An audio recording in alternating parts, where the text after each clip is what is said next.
Star Wars, desde o começo, foi planejada para ser uma franquia, e como toda franquia, seja lá onde ela começa, ela acaba se expandindo para outros setores, como brinquedos, músicas e outras coisas. Como todos já sabem, com o sucesso de Star Wars, a franquia foi para todos esses lados, incluindo a indústria de games, que no final da década de 70 começava a andar, e era óbvio que Star Wars não ficaria de fora dessa brincadeira.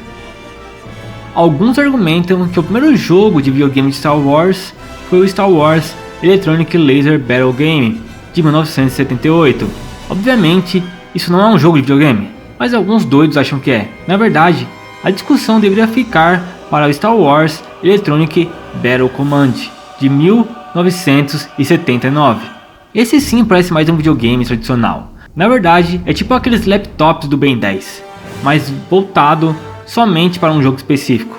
Mas vamos deixar essa discussão de lado porque nenhum desses dois jogos são interessantes. E vamos para os principais jogos de Star Wars. Durante a produção do terceiro filme de Star Wars, O Retorno de Jedi, de 1983, George Lucas começou a conversar com a Atari, que na época já estava com o Atari 2600 no mercado. Com essa conversa entre a Atari e Lucas, surgiu em 1982 a Lucasfilm Games, que mais tarde seria a LucasArts. Mas isso é história para outro vídeo. Inicialmente, a empresa só licenciava a franquia Star Wars para outras desenvolvedoras. Então, em 1982, foi lançado o Star Wars O Império Contra-Ataca, feito pela Parker Brothers para a Atari 2600 e depois, mais tarde, para o Intellivision. Esse foi o primeiro jogo de verdade da franquia Star Wars lançado para um console. O jogo te colocava em uma batalha no planeta gelado de Roth. Seu único objetivo era defender uma base secreta rebelde de gigantescos AT-ATs. Era uma simples recriação da cena icônica do filme O Império Contra-Ataca, mas mais importante, era a primeira vez que você estava controlando algo no universo de Star Wars. A Parker Brothers ainda lançou mais dois jogos para o Atari 2600 em 1983. O Star Wars Jedi Arena, que fez os jogadores pela primeira vez usarem sabre de luz, mesmo que daquela forma rústica do Atari 2600, e também o Star Wars Return Jedi Death Star Battle, que era um jogo de tiro simples, onde você pilotava a icônica Millennium Falcon, derrotava inimigos e destruía a Estrela da Morte. O que não ajudou muito esses jogos foi que eles chegaram bem perto do crash dos videogames de 1983, mas no mesmo ano teve um jogo da Atari que teve um grande sucesso. Esse foi o Star Wars de arcade. O jogo ainda era publicado pela Parker Brothers, mas foi feito pela própria Atari. O lançamento original do arcade apresentava gráficos vetoriais e vozes digitalizadas, proporcionando uma experiência revolucionária à época, o que foi um grande passo à frente dos jogos anteriores ambientados no universo de Star Wars.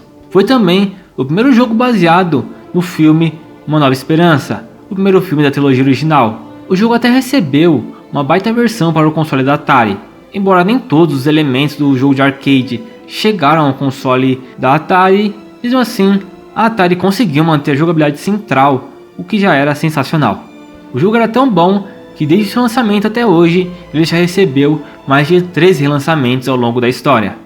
Com o sucesso do primeiro jogo de arcade, a Atari foi em busca da continuação e levou Star Wars de volta aos fliperamas em 1984, mas pulou o filme Império Contra-Ataca e foi direto para o Retorno de Jedi. O jogo abria a mão do modelo do primeiro jogo em favor de um jogo de tiro isométrico que recriava inúmeras cenas do filme. Como o segundo jogo de arcade da Atari não foi tão bem recebido como o primeiro, ela resolveu voltar ao estilo de jogo do primeiro Star Wars de arcade, só atualizando ele para se adequar ao filme O Império Contra-Ataca. Então, finalmente, em 1985, a Atari encerrou a trilogia lançando uma atualização do Império Contra-Ataca para o primeiro jogo de arcade, que o levava de volta a Roth para outra tentativa de defender a base rebelde das forças imperiais e seus enormes AT-ATs. Em 1987, a Nintendo, com o NES, já tinha salvo o mercado de videogames e com isso Star Wars apareceu de novo. Então a Namco assumiu as rédeas para trazer Star Wars para o NES, visando o público japonês. O jogo era uma plataforma de ação baseado nos primeiros filmes, mas com muitas mudanças em relação às histórias dos filmes. O jogo era bem difícil, o que não era surpreendente para a época e acabou sendo um sucesso. Apenas em 1991, os fãs ocidentais ganhariam uma versão de Star Wars para o NES, feita pela JVC. O jogo ia de Tatooine à Estrela da Morte. O Star Wars americano de NES foi uma interpretação mais fiel do filme original do que a tentativa da Namco. A JVC voltou um ano depois com o jogo do Império Contra-Ataca. O jogo misturou plataforma, tiro e pela primeira vez ação de sabre de luz contra sabre de luz. A JVC errou em algumas coisas dos filmes, mas ainda era um bom jogo. Enquanto a JVC estava ocupada com o Império Contra-Ataca no NES, a Sculpted Software e a LucasArts estavam ocupadas recriando a trilogia original para o Super Nintendo. Os jogos Super Star Wars Super Nintendo tinham sprites enormes e detalhados, e alguns dos melhores efeitos sonoros em qualquer jogo de Star Wars até então. Eles eram principalmente jogos de plataforma de ação, mas graças ao Mod 7 do Super Nintendo, você também tinha a chance de pilotar um X-Wing e outros veículos icônicos em sequências pseudo 3D. Ainda na série Super Star Wars, tivemos o Império Contra-Ataca de 1993 e o Retorno de Jedi de 1994. Antes da trilogia Super ser concluída, a LucasArts criou seu próprio projeto solo de Star Wars para o PC em 1993. O lendário simulador de combate espacial X-Wing foi um dos primeiros jogos de Star Wars a alcançar sucesso comercial e de crítica. Após duas expansões, a LucasArts criou uma sequência em 1994, chamada de TIE Fighter. TIE Fighter usou um novo mecanismo de renderização e ofereceu uma perspectiva única sobre o conflito entre as forças rebeldes e o Império, permitindo que você lutasse em nome do lado negro pela primeira vez. A LucasArts concluiu a série com o X-Wing vs TIE Fighter em 1997. Ao mesmo tempo em que desenvolvia sua série de jogos dedicados ao combate espacial, a LucasArts também estava ocupada elaborando o Rebel Assault de 1993 e o Rebel Assault 2 de 1995. Graças ao advento da tecnologia de CD-ROM, a LucasArts conseguiu incorporar modelos 3D pré-renderizados e vídeo em movimento total. As experiências semelhantes a filmes eram especiais, em uma época em que os jogos lutavam para se libertar dos disquetes e entrar no reino do armazenamento de CD de alta capacidade. Com o sucesso de jogos de tiro em primeira pessoa da época, a LucasArts começou a trabalhar em Dark Forces de 1995, um jogo de tiro em primeira pessoa no estilo Doom. A sequência de 1997, Dark Forces 2, pegou o modelo do primeiro jogo e aprimorou tudo. Foi o primeiro jogo multiplayer da série, e também foi a primeira vez que você conseguiu enfrentar outros jogadores em autênticas batalhas de sabre de luz. Dark Forces 2 também permitia alterar entre primeira e terceira pessoa, o que era um recurso incomum na época. A LucasArts estava mergulhada no desenvolvimento de PC em meados dos anos 90, mas em 1996 retornou aos consoles, logo após o lançamento do Nintendo 64 com Shadows of the Empire. Esse jogo de ação em terceira pessoa ocorreu entre as histórias de O Império Contra-Ataca e O Retorno de Jedi, onde você jogava como contrabandista Dash Rendar. Shadows não é tão bom quanto outros jogos, ainda mais os da própria LucasArts, mas mesmo assim foi um sucesso comercial.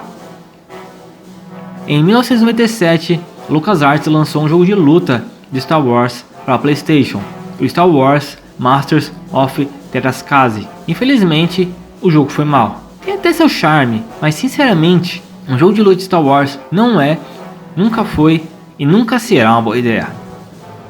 Poucos meses antes de George Lucas lançar o filme Star Wars Episódio 1 nos cinemas, a LucasArts e a Factor 5 trabalharam juntas em Star Wars Rogue Squadron para a Nintendo 64 e PC em 1998.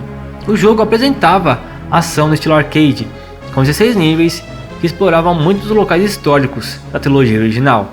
O lançamento do filme Episódio 1 foi um grande ponto de virada para a franquia Star Wars e teve um impacto significativo nos jogos que viriam nos anos seguintes.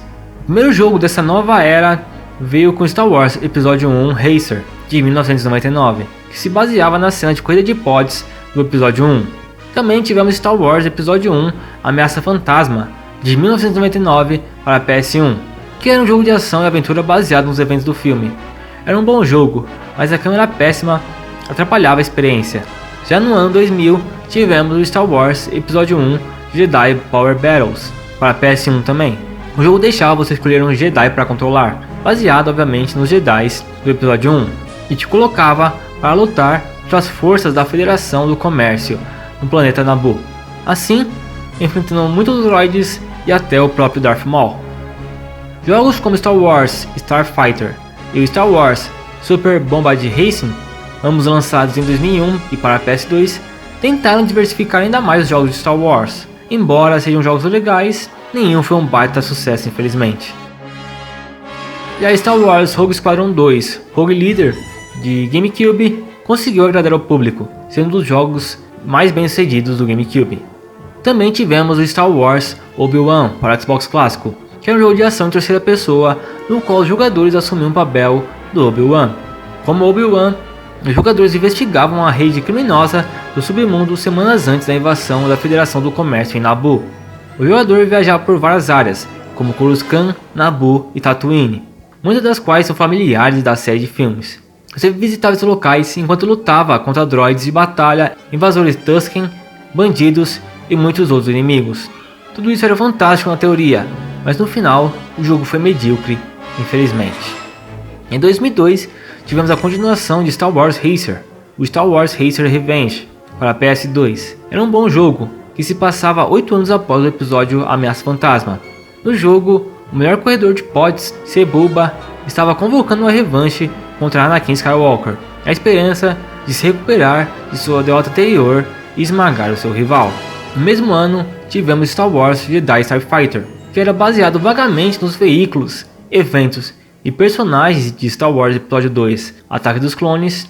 Nele, você devia pilotar um novo Jedi Starfighter, que era um veículo movido à força, para assim defender um planeta da destruição total. Também tivemos Star Wars Jedi Knight 2 Jedi Outcast, que continuava o legado do Dark Forces, embora tenha obviamente suas particularidades. E se os Dark Forces já eram bons, dificilmente esse seria ruim. Star Wars Bounty Hunter veio na sequência. No jogo, você controlava o Jango Fett. É o tipo de jogo que todo fã de Star Wars gostaria de jogar. Quem não queria jogar com o caçador de recompensas? Também tivemos Star Wars Clone Wars, que começava de onde o filme Star Wars Episódio 2 parou. No jogo você assumia o controle de Anakin Skywalker, Mace Windu ou Obi-Wan Kenobi, e liderava o exército da República. The Clone Wars colocava você profundamente dentro das batalhas da Velha República, por meio de 16 missões, pilotando uma variedade de veículos, incluindo Speedbikers, Republic Gunships e tanques de combate, bem também como armas do Jedi, obviamente, o seu sabre de luz, para o combate corpo a corpo. Em 2003, tivemos o Star Wars Galaxy A Empire Divided, que era o primeiro MMORPG de Star Wars. Para começar, o lançamento do jogo não foi tranquilo. Os servidores caíram por vários dias seguidos, tinha lag, código quebrado e o atendimento ao cliente ausente agravaram também o problema do jogo. Quando os jogadores finalmente passaram pela tela de registro, que sempre ficava dando erro, eles encontraram um jogo muito diferente de qualquer outro jogo de Star Wars lançado antes. Sem sabre de luz, sem naves espaciais, sem selas e nenhuma guerra para ser encontrada. Os contrabandistas não podiam contrabandear. A recuperação da saúde envolvia assistir a uma dança de hip hop de várias criaturas. Os jogadores podiam também desbloquear slots de habilidade da força, mas ninguém sabia como fazer isso. O processo, descobriram mais tarde, era randomizado por classe e levava no mínimo 4 meses de dedicação, isso se você tivesse a sorte de tropeçar no caminho certo. A viagem espacial no jogo nem era uma opção até a expansão Jump do The Lightspeed. Galaxy encontrou fãs obstinados para carregar sua tocha, mas para o resto dos jogadores normais era totalmente estúpido, como qualquer outro MMO. Em outras palavras, não era muito Star Wars. A queda de assinantes levou os desenvolvedores a reiniciar o jogo inteiro 2 anos depois, acentuando o combate e tornando o Jedi uma profissão inicial. Para aqueles que permaneceram fiéis ao jogo e defenderam-o por tanto tempo, os New Game Enhancements soaram como uma traição grosseira. Galaxy passou de sem alma para simplificado demais e amplamente despovoado. Os fãs antigos desertaram para tentar emular a versão original do jogo em seus próprios servidores. Os servidores japoneses foram fechados em 2005 e os jogadores japoneses migraram para servidores americanos, que estavam cada vez mais estéreis, até que finalmente o jogo morreu. Menos de um mês depois que Galaxy chegou como a bomba que ele era, a redenção para os fãs de Star Wars chegou. A BioWare, recém-saída do lançamento de Neverwinter Nights, foi abordada pelo presidente da LucasArts, Simon Jeffrey, para criar um RPG de Star Wars, um gênero ainda inexplorado pela empresa. Sob o comando de Casey Hudson, a equipe situou a história 4.000 anos antes dos filmes, em uma época de glória dos Jedi, garantindo liberdade criativa. O enredo focou em um Jedi amnésico, em busca de redenção ou conquista, trazendo assim a mecânica de escolha como mecânica central para o jogo. O combate combinava estratégia com ação cinematográfica rápida em 3D, inovador para o console Xbox, com o qual a BioWare não tinha experiência. Star Wars Knights of the Old Republic, ou KOTOR, de 2003, rapidamente se tornou um sucesso, ganhando diversos prêmios e se consolidando como uma influência marcante na indústria de jogos. O sucesso foi tão grande que Jeffrey planejou lançar uma sequência apenas um ano depois do original. Ainda no mesmo ano saíram o Star Wars Jedi Knight Jedi Academy, que era a continuação do Jedi Outcast, e o Star Wars Rogue Squadron 3 Rebel Strike. Ambos foram bons jogos e bem recebidos. No ano seguinte, 2004, tivemos a estreia da série Battlefront. Star Wars Battlefront chegou em 2004, provando de uma vez por todas que a fórmula Battlefield funcionava totalmente em Star Wars. O jogo foi aclamado e se tornou uma das séries de jogos mais relevantes de Star Wars. Ainda no mesmo ano, tivemos o KOTOR 2. A BioWare, que tinha feito o primeiro jogo, decidiu mudar seu foco de propriedades licenciadas para franquias próprias. Após o sucesso de KOTOR 1, seus recursos foram direcionados para o seu jogo The Age Empire. Para a sequência Knights of the Old Republic 2 The Sith Lords, de 2004, a Obsidian Entertainment, formada por veteranos de Baldur's Gate, assumiu o desenvolvimento. A BioWare forneceu a engine Odyssey de KOTOR 1 e ajudou a Obsidian a aprimorá-la, aumentando assim as opções de personalização. Embora KOTOR 2 não tenha alcançado o alto padrão do original devido a um cronograma de produção apressado, ainda assim recebeu dezenas de prêmios de jogo do ano e é amado por muitos até hoje. De forma intencionada ou não, a partir do lançamento do filme Star Wars Episódio 3 de 2005, a frequência e a quantidade de jogos de Star Wars foi diminuindo, mas alguns jogos originais apareceram, como Star Wars Republic Commando de 2005, que era um jogo de tiro em primeira pessoa baseado em esquadrão com jogabilidade tática. No mesmo ano tivemos o charmoso Lego Star Wars The Videogame, que foi o primeiro jogo de ação de Lego para os consoles baseado em uma IP licenciada. O enorme sucesso de Lego Star Wars não só possibilitou inúmeras sequências dessa própria série, mas abriu caminho para outros jogos Lego, como Batman, Harry Potter, Marvel e outros. Lego Star Wars superou as expectativas, oferecendo um jogo acessível para crianças e ainda assim divertidos para adultos, com uma combinação de quebra-cabeças, plataformas e batalhas com sabres de luz. Desenvolvido pela Traveler's Tales, o jogo brinca de forma inteligente e humorística com elementos icônicos da saga, mostrando que a desenvolvedora compreendia o espírito de Star Wars. A trilha sonora de John Williams, sincronizada dinamicamente, adicionava autenticidade ao jogo. Enquanto isso, você tinha mais de 50 personagens jogáveis, cada um com habilidades únicas, que estavam disponíveis para o jogador se divertir. Lego Star Wars tornou-se uma franquia surpresa de Star Wars, graças à sua personalidade cativante. Ainda em 2005, tivemos a adaptação do filme Star Wars Episódio 3 para os consoles. O jogo era decente e foi recebido com certa moderação. E para animar o final do ano dos fãs de Star Wars, tivemos o grande Star Wars Battlefront 2. Esse que para mim é o melhor Battlefront. O jogo evolui muitas das coisas do primeiro e também traz seu tempero próprio com conteúdos novos. A escala dos combates desse jogo para mim foi algo sensacional, que até hoje nenhum jogo de tiro conseguiu replicar essa sensação. O jogo foi bem recebido por todos e vendeu bem, então foi uma surpresa e uma pena quando não apareceu um Battlefront 3, até que descobrimos mais tarde que esse jogo acabou sendo cancelado, mas isso é história para outro vídeo. Em 2006 tivemos o Lego Star Wars 2 The Original Trilogy. Se o primeiro jogo já era bom, a sequência que brincava com a trilogia original Star Wars não tinha como ser ruim. Em 2008 tivemos o surgimento da aclamadíssima série Force Unleashed. O objetivo com ele era fazer o jogo Star Wars mais imersivo e ambicioso até então, combinando a ação de sabre de luz com poderes da força. The Force Unleashed foi um grande sucesso, vendendo quase 6 milhões de unidades no início de 2009, mais do que o suficiente para colocar uma sequência rapidamente em produção. Star Wars The Force Unleashed 2 é uma aventura profunda no coração da tradição Sith. O jogo saiu no final de 2010 e o jogo mantinha a ação intensa e uso de poderes da força, oferecendo novas habilidades e melhorias em relação ao primeiro jogo. Os jogadores enfrentavam inimigos, resolviam quebra-cabeças e exploravam planetas e locais icônicos do universo de Star Wars. Com gráficos aprimorados e uma trilha sonora envolvente, o jogo oferece uma experiência expandida e refinada em relação ao título anterior. A única grande crítica ao jogo foi sua duração curta demais.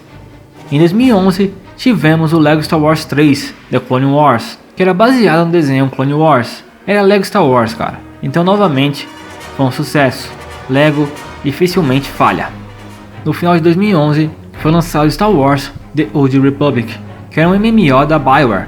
Na teoria, ele era o KOTOR 1 melhorado, expandido e online. O jogo continua ativo até hoje, recebendo algumas atualizações. É talvez o único MMO que a EA conseguiu emplacar de verdade. Em 2012, tivemos o Kinect Star Wars, que eu acho que é o jogo mais odiado de Star Wars. Na verdade é o segundo, né? O primeiro tá com a EA.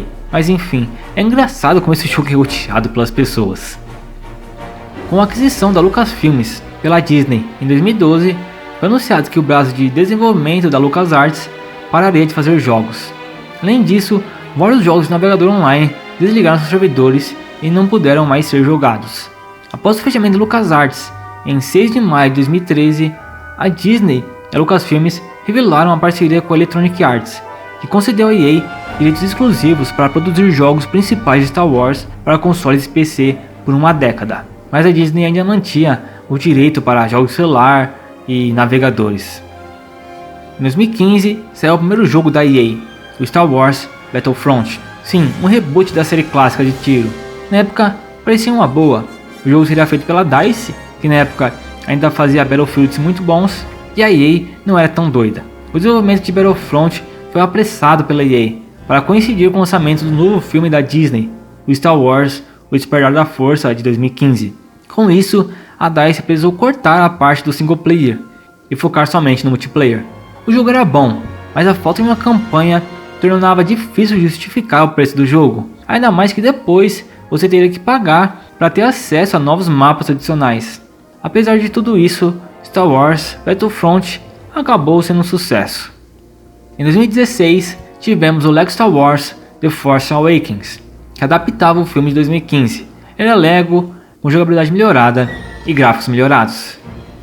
Em 2017, tivemos Star Wars Battlefront 2, que na teoria deveria melhorar tudo que o primeiro fez e trazer finalmente uma grande campanha single player para a nova série.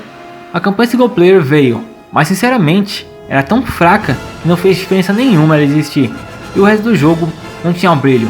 Os mapas do multiplayer eram sem alma, e para piorar, a EA encheu o jogo de loot box. O caso foi tão absurdo que causou uma onda de países europeus querendo proibir loot boxes.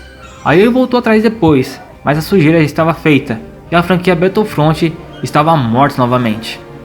Em 2019, tivemos Star Wars Jedi Fallen Order. Star Wars Jedi Fallen Order é um jogo single player desenvolvido pela Respawn Entertainment.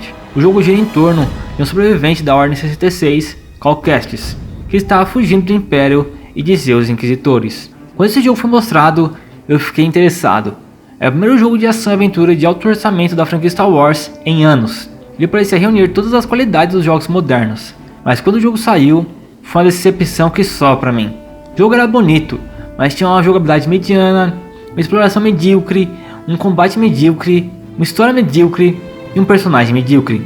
O jogo era um amontoado de Uncharted, Souls-like, Metroidvania, coisas de Star Wars e outras coisas que no fundo, ao invés de se tornar algo bom, virava só uma bagunça. Mesmo achando isso, o jogo foi bem recebido e vendeu muito bem. E tem pessoas que amam esse jogo. Não me pergunte como, porque eu sinceramente não entendo essas pessoas. Em 2020, tivemos Star Wars Squadrons, que é um jogo de combate espacial totalmente inspirado nos clássicos X-Wing. O jogo foi bem recebido, até porque era de fato um bom jogo. Mas acho que esse tipo de jogo hoje em dia não causa mais tanto barulho e repercussão quanto era antigamente. Mas quando são bem feitos, eles são bem legais.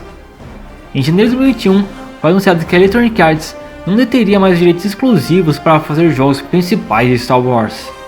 Em 2022, tivemos o LEGO Star Wars The Skywalker Saga, jogo que recria do zero todos os filmes da saga Skywalker, obviamente com a pegada clássica de LEGO, que aqui está mais atual e moderna do que nunca. O jogo deu um belo salto em relação aos jogos anteriores de Star Wars. Em 2023, tivemos a continuação do Fallen Order, o Star Wars Jedi Survivor. A história começa 5 anos após o Star Wars Jedi Fallen Order, enquanto Cal Kestis e sua equipe Mantis continuam a lutar contra a crescente escuridão na galáxia. Novamente, o jogo foi um sucesso, assim garantindo um terceiro jogo para a série. E para finalizar, agora em agosto sai o Star Wars Outlaws da Ubisoft, que o pessoal está esperando bastante, então espero que a Ubisoft não decepcione como está acostumada, né? Já tem algumas polêmicas, mas espero que tudo corra bem e que seja um bom jogo. Então é isso, pessoal, espero que tenham gostado do vídeo, fiquem com Cristo sempre e até a próxima.